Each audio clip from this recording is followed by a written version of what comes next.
this is Alex Skolnick. I'm here at the offices of Guitar World, and we're going to be looking at my new trio album, Veritas, and a track that was originally done by Metallica called Fade to Black. I'd always wanted to do a Metallica song that everybody could agree on was, a great Metallica song. And it was one that was influential to me. It came out when I was in high school from the Ride the Lightning album. And that was one of those tunes that made me realize, wow, there's a lot you can do with this. It's such a powerful tune.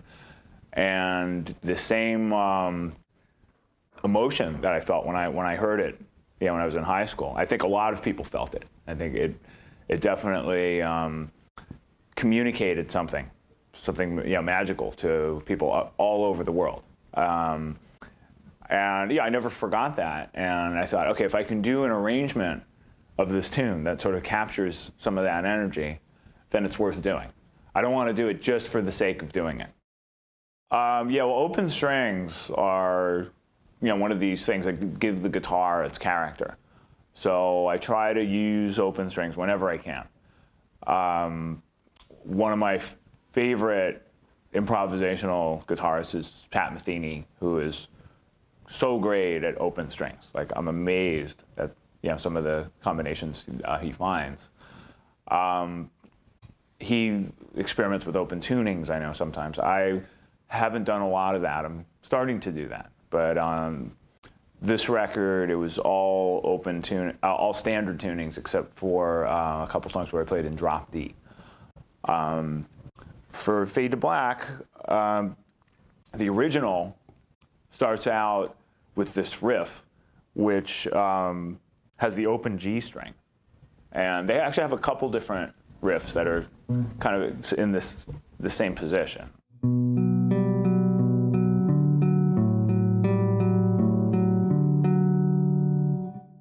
Right? So I said, okay, let's take that. What if we do it up an octave? Now, it's a little tricky because you have to finger it like this.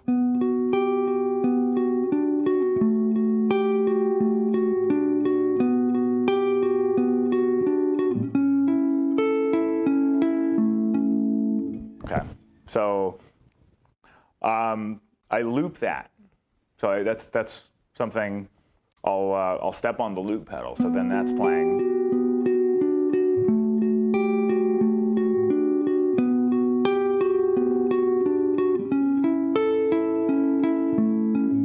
There's a couple different ways of playing this. So at the very end of this, I use the open E string.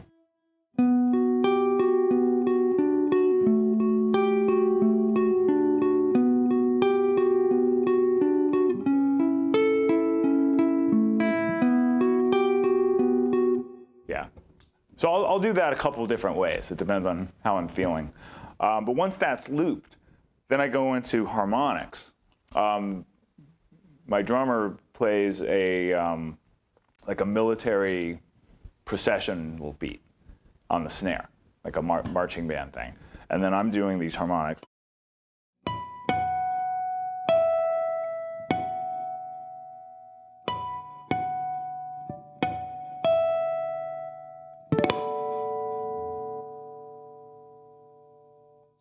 So it's close to that on the record. Again, live, I might stretch out with that a little bit. 1, 2, 3, 4.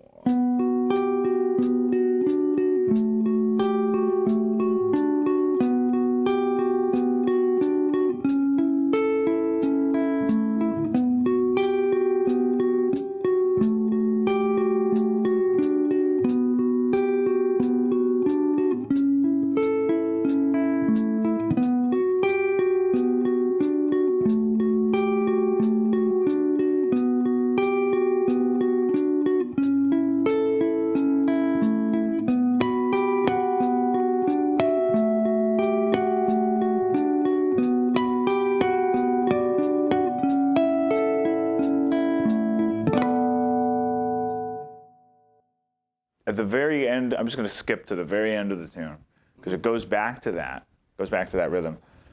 But I alluded to the fact that there's a couple other Metallica riffs, right, that happen in that position. So we actually come out of the middle section by quoting one of the other songs.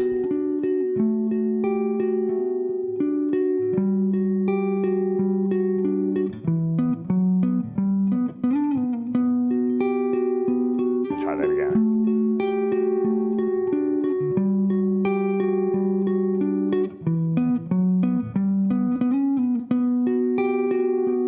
Right? So that's just a little nod to that other song that some of you may have heard. Okay, so once the loop is going for the opening rhythm, I play the original Kirk Hammett solo, but modified to fit this this timing, and Nathan, our bass player, plays it with me. So it's in unison with upright bass and hollow body guitar. So I play it here.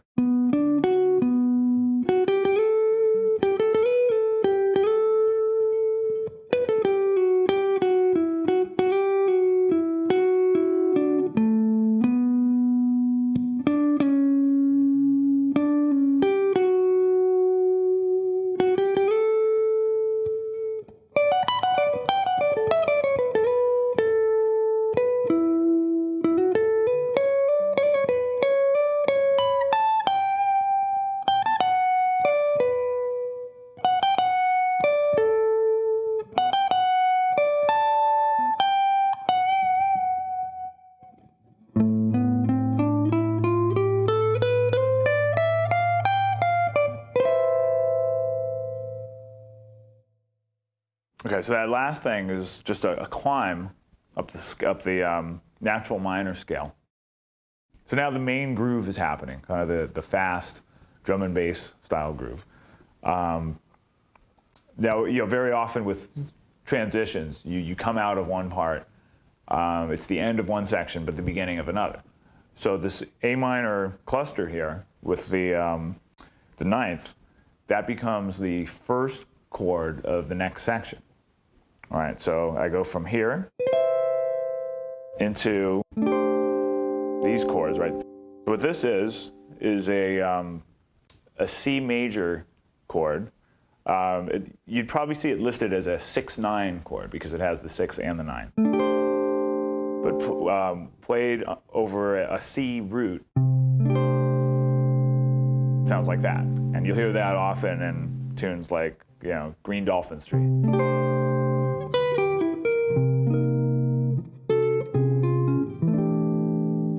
All right, but there, in this context, we use it really quick. So I'm just going to play the chords so you can hear how they sound in context, and then I can describe it.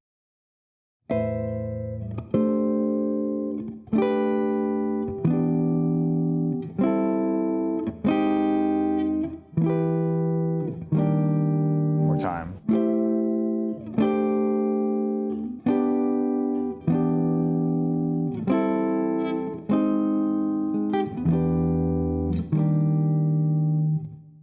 Okay, so what those are, again, we start with that A minor.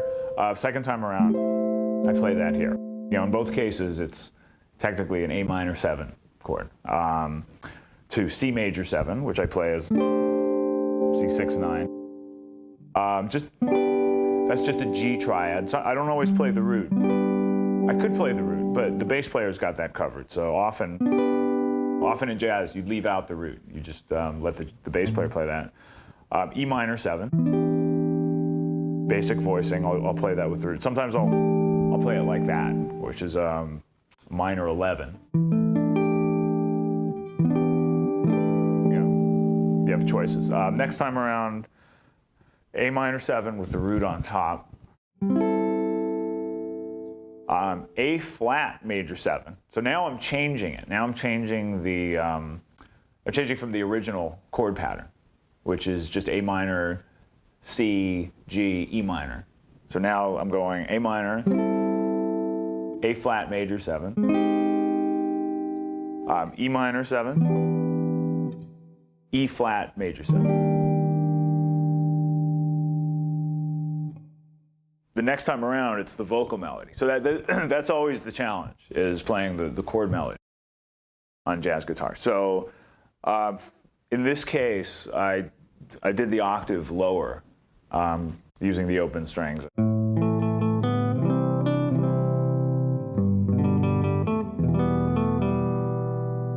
Okay, so that follows the original A, C, G, E minor. But now is when it gets tricky. So now I'm going to throw in the substitute chords. Oops,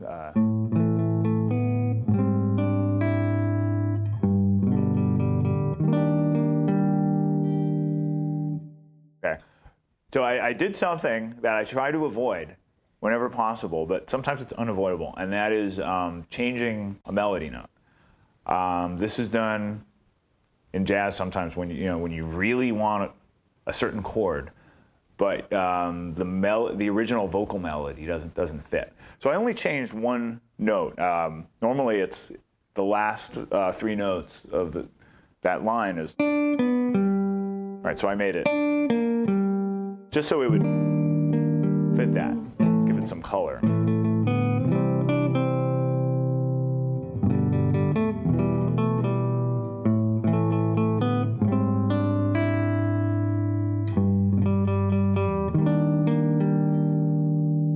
Okay, now notice the open strings for this A flat. It's convenient because that's the vocal melody.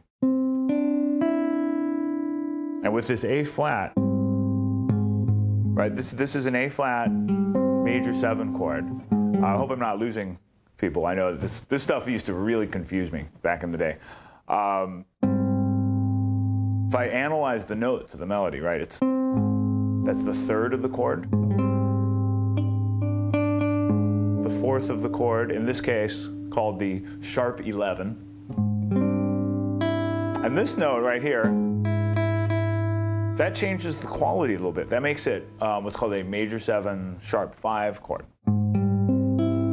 which I could also play like that. Common jazz voice.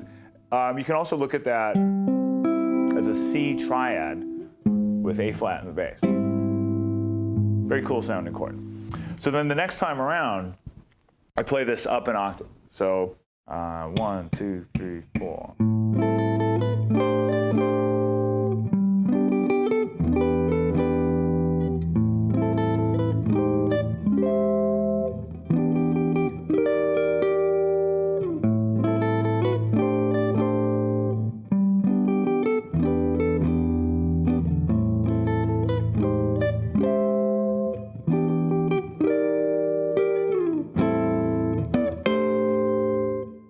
What I'm doing there, it's very hard to do without the band, by the way, because it's, I hide behind the bass player. He's playing the roots. Here I'm trying to grab some of the roots, like on this G. But basically it's A minor, C6, 9, like I did before, G major, E minor, right, like the original. Now is where the funny chords come in. A major 7 sharp 5.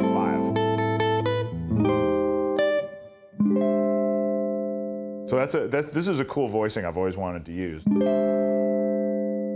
it seems to fit right there. E minor, right, to E flat major 7.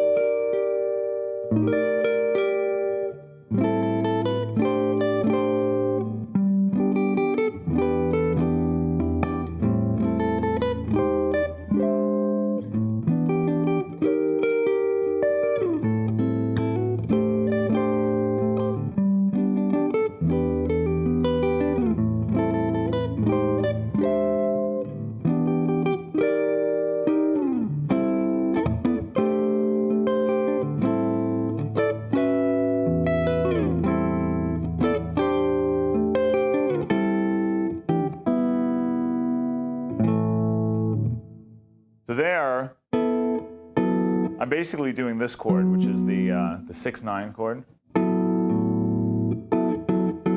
Yeah, I'm cheating a little bit because it's a major chord.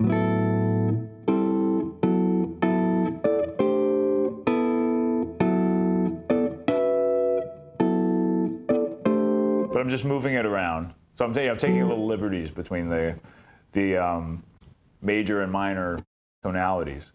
And it sounds fine, because when it's a trio, you can do that. You can get away with changing chords around, as long as somebody's not singing over it. So all this is just that 6/9 voicing. We're just moving it around.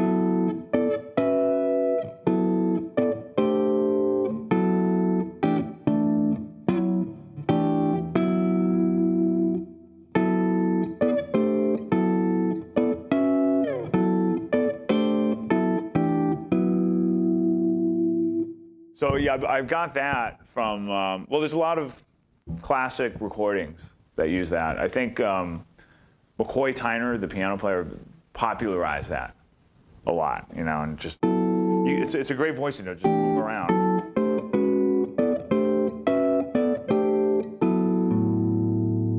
Sometimes I'll change a couple of the bottom notes.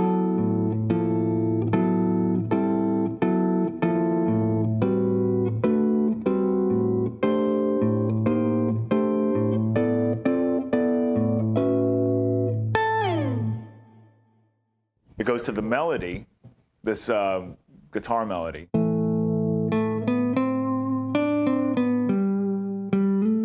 And I just play that as a single note melody.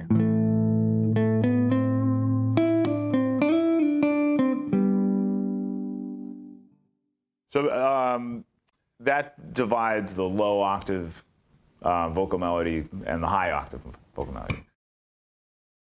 So then there's a bass solo over the verse chords. So.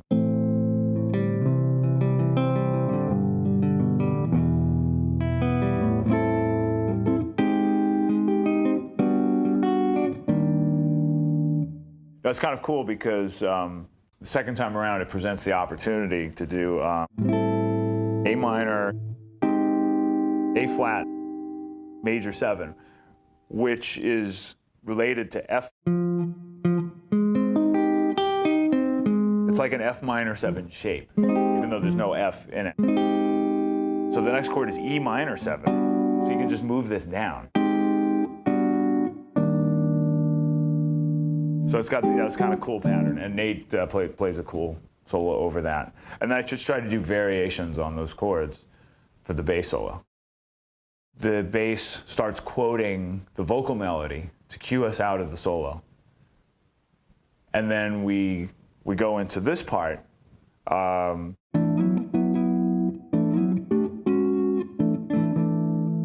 Right, we turn that into a drum solo. So normally, guitar solo plays, sometimes bass plays, go back to the body of a tune, drum solo comes at the end. Here we do the drum solo right in the middle, because that part just makes a great drum solo. And it sets up for the guitar solo that follows. So that's unusual. That's the only time we've ever done that in a tune.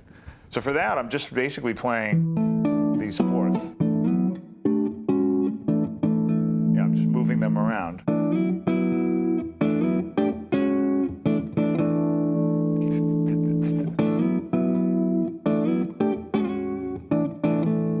Sometimes I'll add a note on top. All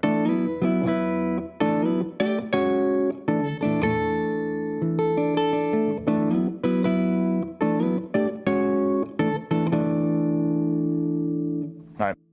So the drums just play around with that. We're always, me and the bass player are always keeping that rhythm, so that it's like a vamp for the drum solo. And then he cues out of the drum solos with those fills from the original. Right.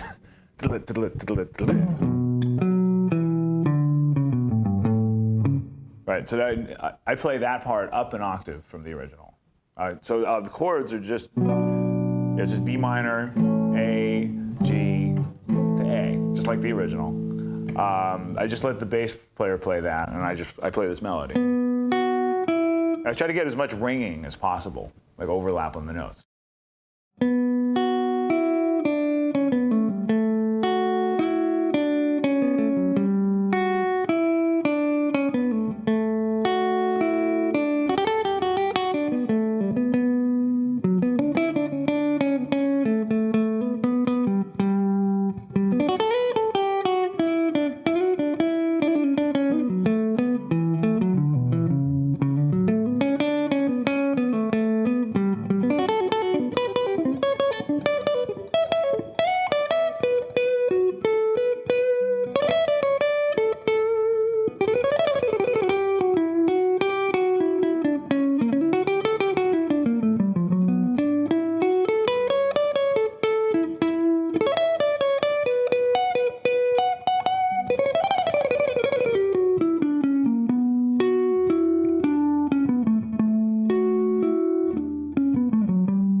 Yeah, keep playing on that.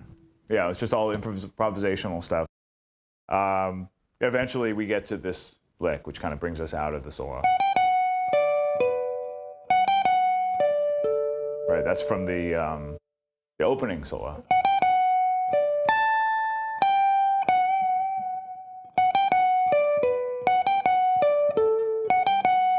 And then we do the one quote, which brings us back into this.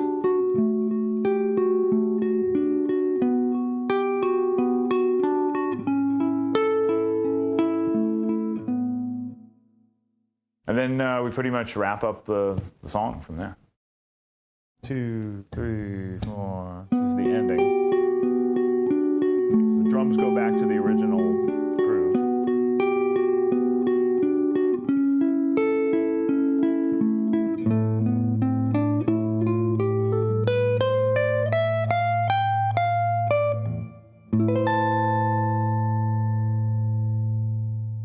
Yeah, there should be a little more of a retard on that climb, but that's the idea. Okay, we're going to look at a little bit of the outro solo from Fade to Black, and this is some accompaniment that I recorded on guitar. Originally, it's just the bass playing, B minor to A to G back to A. So this rhythm is just an interpretation of that on guitar, and it just sets up a little bit of what I do on the outro solo. 1, 2, 3, 4.